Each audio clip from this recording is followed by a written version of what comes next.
Olá, seja bem-vindo ao Linha de Frente, é o espaço aqui do Grupo Aratu para a gente discutir os temas relevantes para a Bahia e tem um assunto que é necessário que a sociedade debata o máximo possível. A gente precisa entender por que é que o agronegócio é tão importante para o Brasil e, sobretudo, para nosso estado. Quanto mais a gente entender sobre esse segmento, vai ser melhor para a gente poder fazer um debate legítimo, honesto e, quem sabe, até generoso. Eu estou aqui hoje com o presidente da Associação Baiana dos Produtores de Algodão, Luiz Carlos Bergamaschi, nosso convidado aqui no Linha de Frente. Luiz, seja bem-vindo e, sobretudo, para falar de um assunto tão relevante. Obrigado, Pablo. Obrigado pelo convite. É um prazer estar aqui contigo. Quando a gente conversa com o Luiz Carlos, a gente entende um pouco da dimensão do agronegócio e, especificamente, da cotonicultura em nosso estado. Você não é baiano, aliás, eu posso te chamar de baiano já. Você já vive mais na Bahia do que em Santa Catarina, onde você nasceu. Mas antes da gente falar sobre suas origens, por que esse segmento, por que essa produção de algodão se tornou um expoente tão grande no estado e no Brasil? O Brasil já foi um grande produtor no passado. Se lembrar da história, plantamos 4 milhões de hectares de algodão e colhemos aí 700 mil toneladas de algodão em pluma, até 1 milhão e pouco. Aí tivemos o problema de uma praga chamada bicudo do algodoeiro. Tanto é que esse algodão começou pelo Nordeste, foi parar no Paraná, né? A partir dos anos 1980, o Brasil, que era um exportador de algodão, tinha uma indústria têxtil forte, passou a ser importador de algodão, de exportador para importador. Então, praticamente, a praga quase que dissemina o algodão no Brasil. Aí, uma iniciativa de trazer o algodão, iniciou pelo Cerrado, uma alternativa também de rotação de culturas, uma sucessão à soja, uma alternativa à soja. O algodão vem para o Cerrado, na década de 90. Qual que é a diferença? A agricultura com mais tecnologia, com mais cuidado, com inovação. Então, nós mudamos o cenário. A partir daí, hoje nós plantamos em torno de 1.860.000 hectares no Brasil e a nossa estimativa de produção são 3.400.000, 3.600.000 toneladas de algodão em pluma. Ou seja... Deixa eu ver se eu entendi a matemática aqui. Quer dizer que vocês diminuíram em 1/3 a extensão do território? E aumentamos a produtividade. Quase 5 vezes aumentou.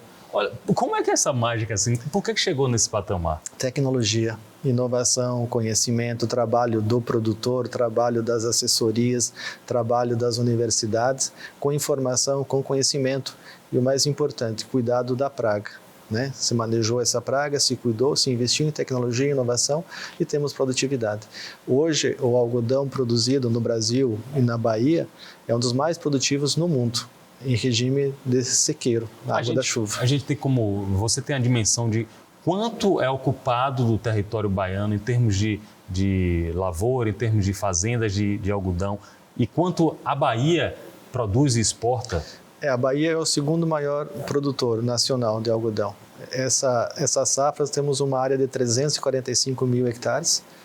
Em proporção à área do estado, eu acredito que se dá um número de 0,66% do estado. É uma área muito pequena, produzindo muito algodão. Muito pequeno, Eu estou com o Luiz Carlos Bergamaschi, que ele está nos ensinando aqui um pouco sobre cotonicultura e como esse tipo de cultura aqui no estado ajuda a gente a se desenvolver, gera empregos, gera divisas. É um dos assuntos que o agro propõe-se debater com a sociedade em geral.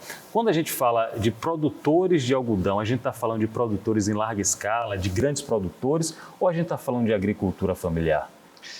Nós temos na Bahia 2 regiões produtoras. A região maior está no oeste da Bahia, que é uma região de cerrado, e permanece ainda um pouco do algodão na região sudoeste, mas para pequenos produtores e alguns médios produtores. Em torno de 2% da área está no sudoeste e 98% está no oeste. Então temos 2 algodões na Bahia. Recentemente eu vi que, por iniciativa da ABAPA, vocês também estão promovendo essa cultura na região sudoeste dos pequenos produtores. Quais são as dificuldades, por exemplo, que eles enfrentam? A diferença, eu diria, da região, que o sudoeste é uma região de solo fértil e o oeste não, né? Porém, a região sudoeste, o regime de chuva é mais irregular, ou menos chuva. Então, nós fizemos uma ação em 2016, fornecemos kit de irrigação para o produtor. Essa ferramenta essencial na produção, que é a irrigação, quando aplicada de forma eficiente, aumentou a produtividade do algodão, até 3 vezes a média que vinha a ser produzida. E hoje nós temos 365 hectares já de irrigação com esses kits. De 6 kits, viraram 365 kits. E a nossa informação que quem recebeu o primeiro kit comprou o outro, e hoje acreditamos que temos lá 600 hectares irrigados com kit de irrigação, produzindo não só algodão, mas outras culturas que em pequena escala são mais rentáveis, melancia, milho, por exemplo. Muito bem, é um ciclo virtuoso, né? Foi muito bom você fazer essa multiplicação de 6 para mais de 360, porque vai se gerando, vai se rodando uma parafernália para melhorar essa produtividade. Eu quero falar também sobre a Bahia, a produção da cotonicultura na Bahia no cenário internacional. Você, que representa a ABAPA, a Associação Baiana, junto com o pessoal que representa a Associação Brasileira e também os exportadores, vocês estão visitando o mundo para difundir o produto nacional. Para onde é que vocês estão indo? Para te dizer, então, nós consumimos 700 mil toneladas do algodão produzido no Brasil. O Brasil é o 7º em consumo mundial de algodão, é uma indústria têxtil grande. Do Ocidente, do campo até o varejo, é a maior indústria do Ocidente. Né? Emprega 1,34 milhões de pessoas, a cadeia têxtil no Brasil. Como nós produzimos o excedente, precisamos buscar mercados. E aí o Brasil saiu divulgando o algodão e buscando os novos mercados. Uma ação da Abrapa, juntamente com a ANEA, que é os exportadores de algodão, e com o auxílio da Apex Brasil, levamos o algodão para a Ásia, onde está o maior consumo, levando o que se produz, como é que se faz e as características do algodão brasileiro. E nesse período, o algodão brasileiro é reconhecido que teve a sua maior evolução, né? Porque não se conhecia o algodão brasileiro. Então hoje já se conhece, sabe que tem qualidade, tem produtividade e entrega um resultado bom na fiação. A gente está conversando aqui com o Luiz Carlos Bergamaschi, ele está falando em nome da Associação Baiana de Produtores de Algodão, por exemplo, dando informações que eu não sabia. A cadeia produtiva desse setor emprega mais de 1.300.000 brasileiros, é isso? A cadeia têxtil, no Brasil emprega muitas pessoas. É um dos maiores segmentos de empregabilidade no país, e aqui a Bahia tem um destaque muito grande. Você tem suas propriedades na região oeste, ali onde se tornou praticamente um Eldorado, graças ao trabalho, graças à dedicação de pessoas que vieram de outros estados. Aí me bate a curiosidade. Como é a história de Luiz Carlos com a Bahia? Como é que ela nasce, como é que ela surge, por que é que ela se desenvolveu? Meu pai produzia no sul do estado, numa pequena propriedade. Não tínhamos como expandir a área. Em 88 ele migra então para o oeste da Bahia, depois de algumas tentativas no Goiás e outras regiões, e encontrou no oeste da Bahia a oportunidade. Comprou uma pequena área, fez o primeiro plantio em 88, eu me formei em 1990 e vim para a Bahia também. Como é agronomia? Agronomia, com informação da faculdade agregada ao conhecimento que o meu pai tinha, começamos a inserir novas tecnologias, né? Os primeiros cultivos não foram fáceis, foram muito difíceis, como foi para muita gente que veio para a região oeste da Bahia. E se você olhar o histórico também, muitas pessoas não prosperaram, poucas prosperaram. Não tinha infraestrutura, não tinha logística, era muito difícil. Era difícil. E a informação também não tínhamos tanta informação. Mas agregando informação, conhecimento, experiência, começamos com milho, depois introduzimos com soja, introduzimos a cultura do milho e depois recentemente a cultura do algodão. Então, as 3 culturas no sistema de rotação, né, permite que se otimize uma cultura, beneficie a outra. E precisamos da diversificação de cultivos, tanto pela questão agronômica, que é fundamental, mas também traz a diversidade econômica. Se uma cultura estiver ruim ou foi prejudicada, eu consigo me suportar na outra cultura. Perfeito. É uma complementaridade que ajuda muito a produtividade também. Tem um aspecto importantíssimo da sua biografia, da sua trajetória aqui no estado, que é o que eu percebo que você tem uma preocupação muito com a educação, com a formação, não apenas sua, mas das pessoas que estão tocando esse negócio. Você chegou até a criar uma escola. Como foi essa história? Você criou uma unidade educacional na sua propriedade? Eu sempre morei na fazenda, quando vim para a Bahia. Aí casei, tive filhos, e o meu filho e a minha família moram na fazenda. E na escola ficava distante da fazenda. Então eu e minha esposa criamos uma escola para 5 alunos, depois aumentou para 18 alunos, contratamos professora para a nossa estrutura e para os vizinhos também. Aí essas crianças foram evoluindo nos anos e nós levamos para a cidade. Então, criamos na escola, na fazenda e levamos depois nos outros estágios para a cidade, para dar treinamento e dar oportunidade. Isso aí me faz pensar no quanto é importante o desenvolvimento sustentável, que faz com que gere emprego e também gere formação pessoal, profissional. Eu acho que foi o que você procurou fazer. Buscar soluções para os problemas e foi assim que nós trabalhamos. E também nessa questão de treinamento, nós temos um consultor desde 1998, que dá treinamento até hoje. Porque a evolução, a tecnologia, todo dia inova. E nem sempre as pessoas estão preparadas ou tiveram a oportunidade de aprender. Então, cabe a nós dar a oportunidade, treinar, capacitar para que possam desfrutar desse mercado, acompanhar o mercado. Isso é bom para elas, né? Tem oportunidade de vidas melhores, são melhores remuneradas, traz mais segurança para o setor, né? E traz oportunidade. E nesse sentido, a BAPA tem feito isso nos últimos 10 anos com centro de treinamento. Em parceria com o Sistema S, tanto o Senar quanto o FIEB, nós treinamos nesses 10 anos mais de 90 mil pessoas. Em 400 cursos diferentes. É uma boa mão de obra sendo qualificada aí para poder gerar divisas também para o nosso país e nosso estado. Luiz Carlos Bergamaschi, nascido na Santa Catarina, mas há 34 anos eu já posso te chamar de baiano, e você mencionou há pouco o trabalho da Embrapa. Eu queria destacar esse ponto, que é o ponto da ciência, da tecnologia, da inovação e da informação. Por que o agronegócio brasileiro se tornou essa potência tão grande no mundo e como isso está associado com a pesquisa científica? Eu diria que a Embrapa, no primeiro início, foi fundamental. A empresa pública trouxe informação, trouxe conhecimento. Eu lembro de 1990, as estações da Embrapa, trazendo informação sobre fertilidade, sobre correção de solo, sobre variedades. E, paralelo a esse processo, através dessa iniciativa, o setor também se organizou, com pessoas mais capacitadas, mais treinadas. Muitos dos filhos dos produtores estudaram, fizeram pós-graduação e voltaram com conhecimento. Aliado ao conhecimento que os pais tinham, houve essa melhora. E nos últimos anos também o conhecimento se tornou mais fácil, mais acessível. Toda essa conjuntura, aliada à agricultura brasileira, houve essa evolução. E o Brasil, eu diria que tem vantagens ambientais que favoreçam a agricultura. Quando olhamos para os outros países, poucos países têm a competência que o Brasil tem de produzir alimento para a sua população e para os outros países. Então, é uma virtude que tem pelo agricultor que tem, pela tecnologia que se teve no passado e pela condição ambiental que o Brasil oferece. Nós temos sol o ano inteiro. Podemos fazer 3 safras no mesmo ano com o uso de irrigação. Acho que o Brasil está aproveitando bem essas oportunidades que tem.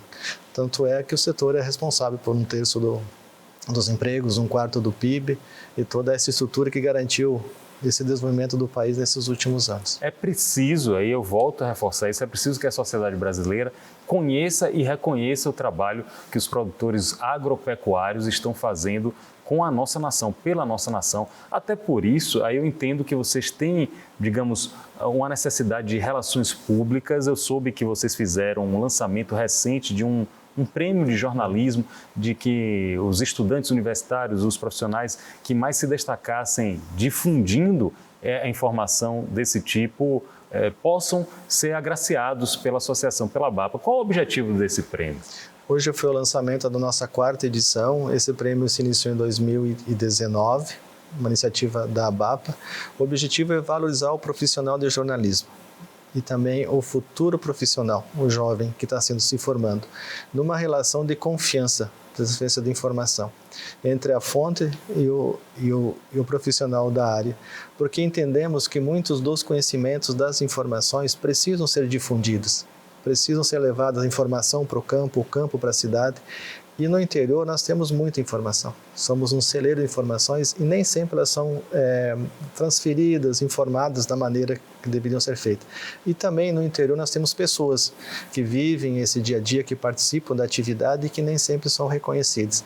Então, valorizar o profissional numa relação confiável e levar esse conhecimento nessa via de mão dupla, nós acreditamos que fortalece não só o setor, mas toda a nossa região e o nosso estado. Você disse uma coisa fundamental, que é o estado, o país conhecerem o que está acontecendo a verdadeira revolução que vocês promoveram, que vocês estão promovendo no oeste da Bahia. Para a gente ter uma ideia, 30 anos atrás não existia Luiz Eduardo Magalhães como município e hoje é um dos 10 maiores municípios da Bahia, tanto em população quanto em geração de riqueza.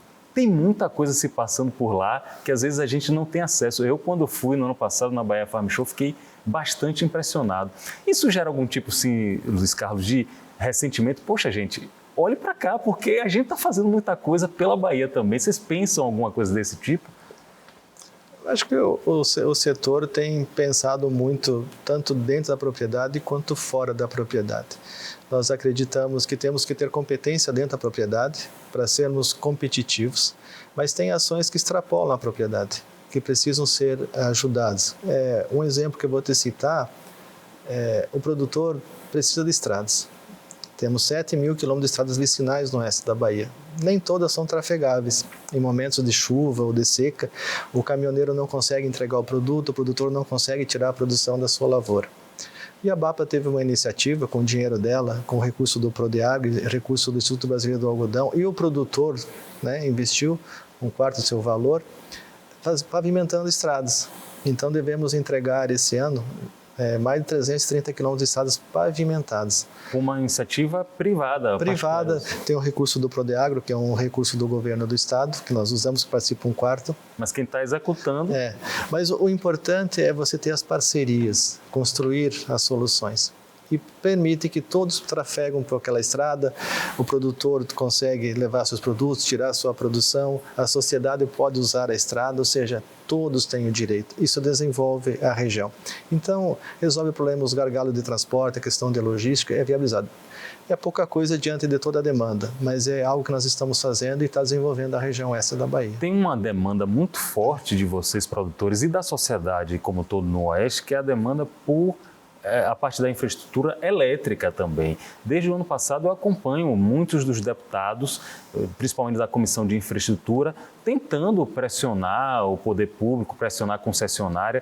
Como é que anda essa questão aí da infraestrutura elétrica? O setor é demandante de energia elétrica, tanto para suas fazendas, né, no uso delas, como também um fator que está crescendo bastante é a irrigação. A irrigação demanda energia elétrica. Nós temos uma carência de energia, tanto em linha de distribuição quanto na oferta de energia. E o setor está andando ao limite da energia que é disponível. Então, recentemente tivemos ações com a Coelba, anunciou investimento, inclusive, na região oeste, nos próximos 4 anos.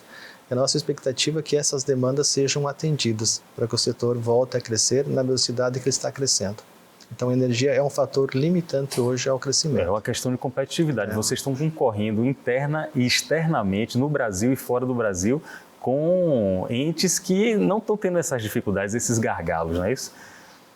O Brasil é um país grande, a Bahia é um estado grande, então precisa muita estrada, muita infraestrutura em transporte, em eletricidade, e precisa ser investido para atender essas demandas. Falando em transporte, eu quero saber a sua avaliação sobre FIOL, por exemplo, sobre estradas de ferro em geral, ferrovias em geral. Isso barateia o trabalho de vocês? Com certeza, tanto para os produtos que nós exportamos até o porto, quanto os produtos que nós importamos.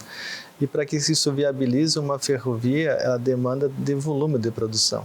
Então precisa ter um estudo que viabilize tanto para exportar quanto para importar. E é claro que grandes transportes, a grande distância, a ferrovia é o módulo de transporte, o modal mais eficiente. Então isso precisa andar.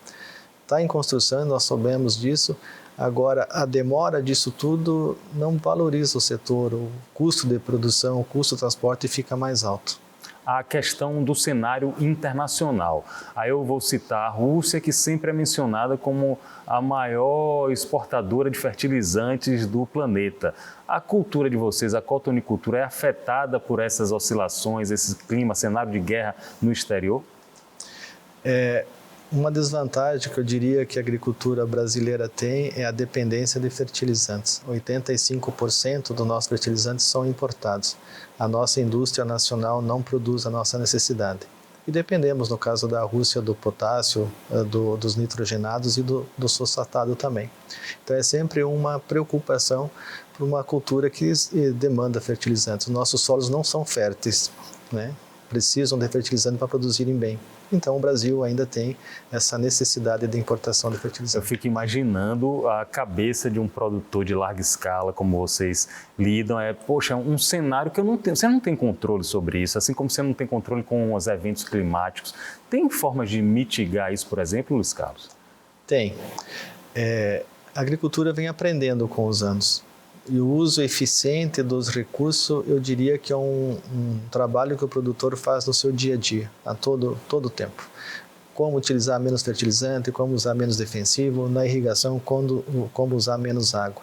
E esses processos estão cada vez mais eficientes pela tecnologia que nós temos, pelo monitoramento, seja pela inteligência artificial. Tudo isso é mensurado e pelo conhecimento também. Então essa é uma indicação que o produtor faz todo dia.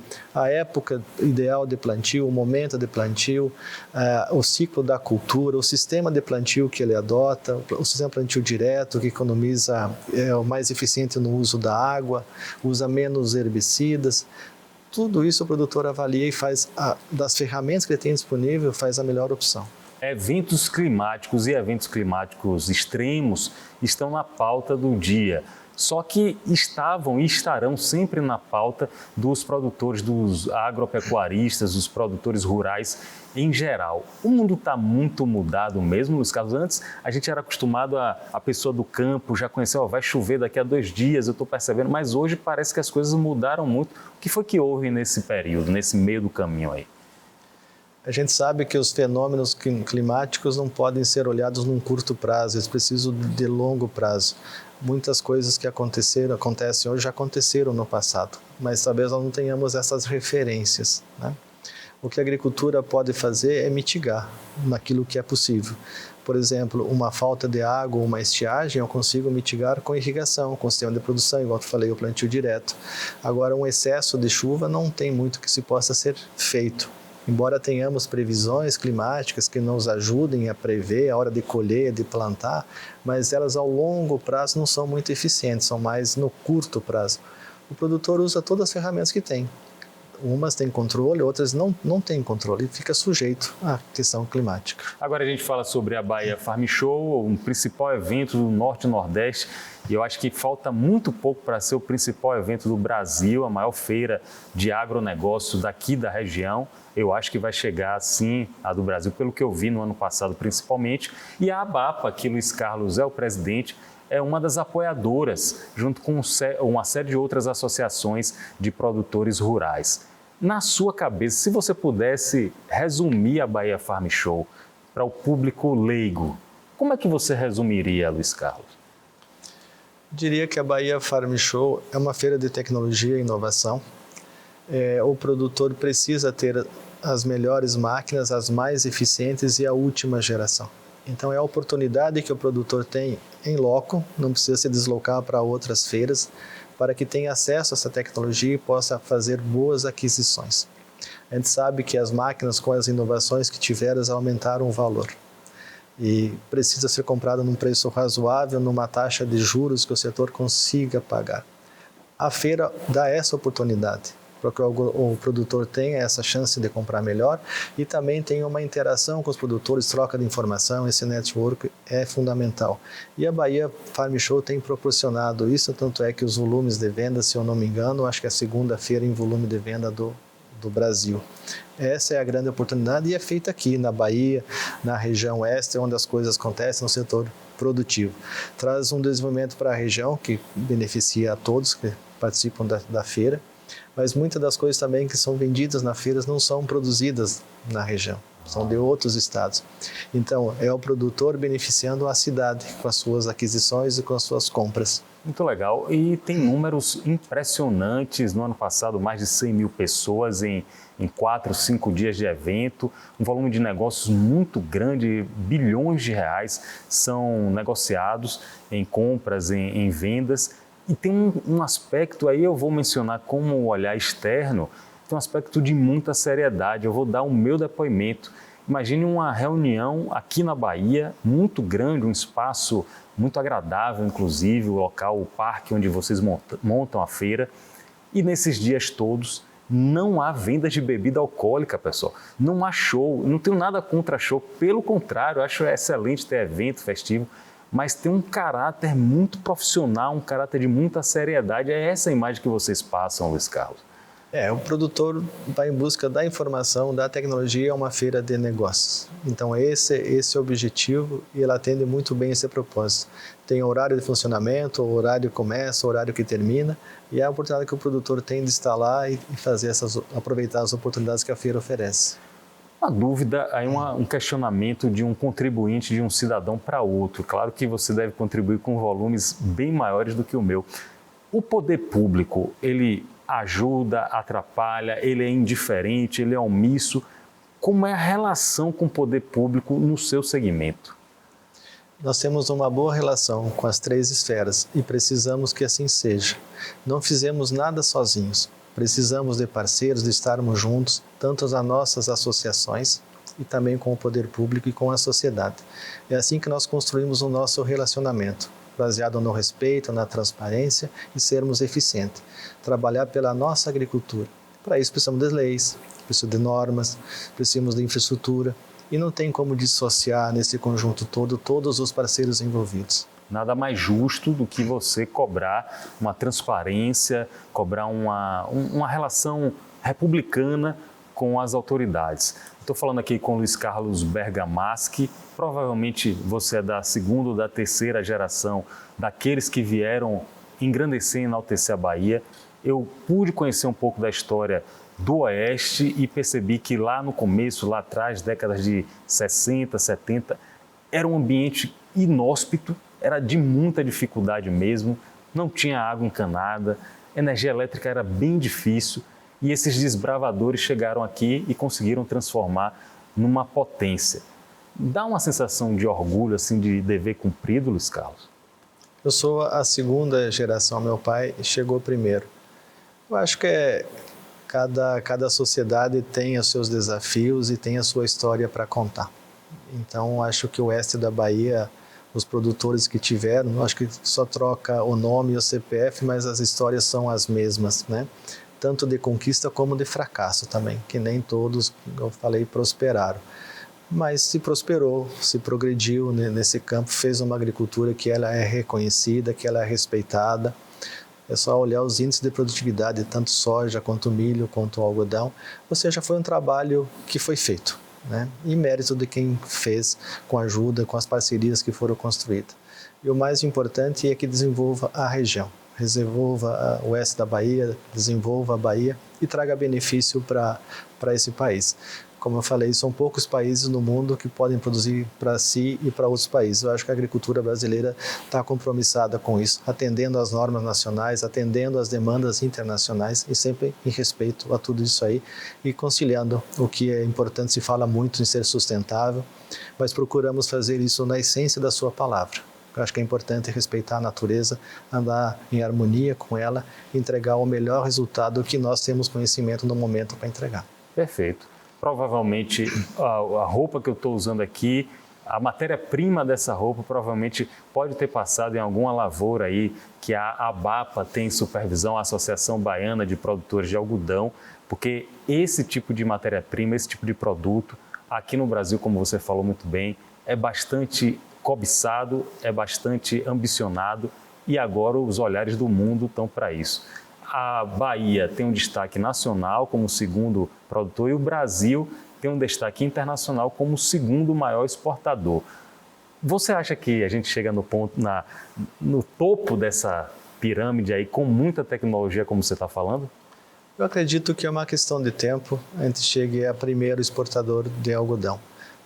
Pela característica que o Brasil tem, pelas produtividades que o Brasil tem, é só uma questão de conquistar e manter os mercados que nós conquistamos. Precisa se fazer muito trabalho, evidentemente. Tem que mostrar que o algodão brasileiro é reconhecido, é respeitável, ele tem as suas características, né? Tem coisas que precisam ser melhoradas ainda, mas é um algodão que o mercado já conhece. O Brasil passa agora a ser um fornecedor a todo ano, que uma vez ele tinha uma sazonalidade. com uma safra maior ou com uma safra grande, o Brasil é um fornecedor confiável de algodão. E se tem trabalhado para isso aí, é o que se buscou nessas viagens, tanto em levar o algodão lá para fora, nessas nossas missões, como da mesma forma em trazer os compradores para que vejam a nossa realidade, estejam na nossa fazenda, vejam nosso processo de produtivo e tenham a sua percepção daquilo que o algodão brasileiro pode oferecer. Então é um trabalho conjunto, mas acredito que em pouco tempo nós seremos o primeiro exportador de algodão. Estamos torcendo por isso, porque com certeza todos seremos beneficiados. Conversei aqui com Luiz Carlos Bergamaschi, ele é presidente da Associação Baiana de Produtores de Algodão, a ABAPA. Também é uma das apoiadoras da Bahia Farm Show. Antes de encerrar, eu queria deixar essa câmera, a câmera 3 de Wagner, para você mandar um recado para os baianos, para os brasileiros, sobre o importante trabalho que vocês estão desenvolvendo. Eu diria para quem está nos assistindo, das fibras têxtil natural, o algodão é a que tem a maior relevância. Eu pediria que vocês consumam algodão, é uma fibra natural que traz conforto, traz leveza e promove a agricultura baiana, a agricultura brasileira e valoriza o que nós temos de melhor, a nossa agricultura. Então, usem algodão, que será bom para todos nós. Tá aí, muito bem. Obrigado pela conversa, pelos esclarecimentos. Saio daqui conversando e entendendo um pouco mais sobre esse assunto. Espero que vocês também estejam satisfeitos. Um abraço a todos e até o próximo encontro.